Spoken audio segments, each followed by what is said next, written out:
আসসালামু আলাইকুম ওরহমতুল্লাহি ওয়াবারাকাতু। আলা হজরত ইমাম আহমদ রাজা খান রহমতুল্লাহি আলাই বলেন, হালাল পশুর সবই হালাল কিছু অংশ ছাড়া, তবে যেসব অংশ খাওয়া হারাম অথবা নিষিদ্ধ কিংবা মাকরুহ তা হলো: 1. রগের রক্ত, 2. পিত্তথলি, 3. মূত্রথলি, 4. পুংলিঙ্গ, 5. স্ত্রীলিঙ্গ, 6. অন্ডকোষ, 7. গুটিকা অর্থাৎ মাংস গ্রন্থি যেটা, 8. হারাম মজ্জা অর্থাৎ মেরুদণ্ডের দীর্ঘ নলাকার যে মজ্জা, 9. ঘাড়ের উভয় পাশের পেশিবন্ধনী যা কাঁধ পর্যন্ত টানা থাকে, 10. যকৃতের রক্ত, 11. প্লীহার রক্ত, 12.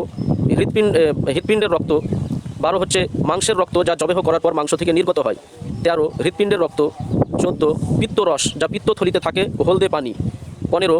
নাকের আর্দ্র শ্লেষা যেমন ভেড়া বা ভেড়ির মধ্যে বেশি থাকে, 16. মলদ্বারের উপরস্থ নালী, 17. পাকস্থলী, 18. নাড়িভুঁড়ি, 19. বীর্য, 20. এমন বীর্য যার